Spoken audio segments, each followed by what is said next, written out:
வணக்கம் நேயர்களே, welcome back to another episode. இன்றைய நிகழ்ச்சியில் நான் நல்லவனா இல்லை கெட்டவனா என்று எப்போதாவது சுய பரிசோதனை செய்தது உண்டா? அதுக்கு எல்லாம் எங்கே சார் நேரம் என்று அங்கலைத்துக் கொள்பவர்கள் தான் அதிகம். இருந்தாலும் பொதுவாகவே எல்லோரும் ஒரு சிலரில் யாருக்காவது ஒரு விதத்தில் உதவியாக இருக்கலாம். அதே போல ஒரு சிலரில் யாருக்காவது பிடிக்காதவராக அல்லது வேண்டாதவராக இருக்கலாம். இன்னும் சிலர் சில சமயம் வேண்டாதவராகவும் சில சமயம் வேண்டியவராகவும் கூட இருப்பார்கள் அல்லது நடிப்பார்கள்.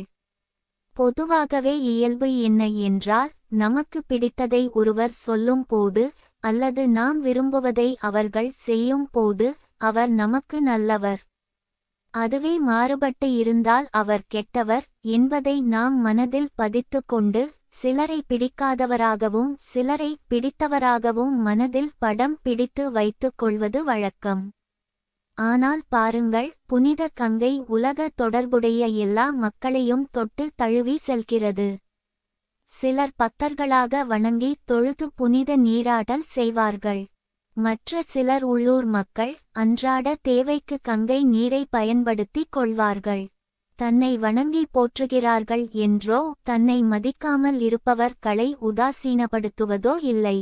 யாராக இருந்தாலும் பாகுபாடு இல்லாமல் கங்கை அன்னை வரவேற்கிறாள். பாகுபாடு இல்லாமல் சேவை செய்வதே தன் நோக்கம் என்பதை காட்டுகிறது புனித கங்கையின் செயல்பாடுகள் என்பதை நாம் புரிந்து கொள்ள வேண்டும். புனித கங்கையின் தன்னலமற்ற தன்மை நாம் எவ்வாறு பதிலுக்கு நடத்தப்பட்டாலும் கொடுக்கவும் வளர்க்கவும் கற்றுக் கொடுக்கிறது. நாம் புனித தன்மை அடைய வேண்டும் என்றால் எல்லோரையும் சமமாக பாவிக்கும் மனப்பக்குவம் வர வேண்டும்.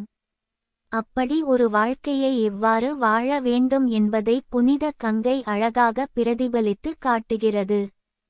சிலர் தங்கள் ஆதாயத்திற்காக நம்மை பயன்படுத்திக் கொண்டு அவர்கள் காரியம் முடிந்த பிறகு மறந்து விடுவார்கள். இன்னும் சிலர் நாம் செய்த சிறு உதவிகளை நினைத்து நம்மை போற்றிக் கொண்டு இருப்பார்கள், மதிப்பார்கள், நன்றி காட்டுவார்கள். இயல்பாகவே மனித மனம் நம்மை மதிப்பவர்களை போற்றுவதும் ஏசுபவர்களை வெறுப்பதுமாக இருக்கும்.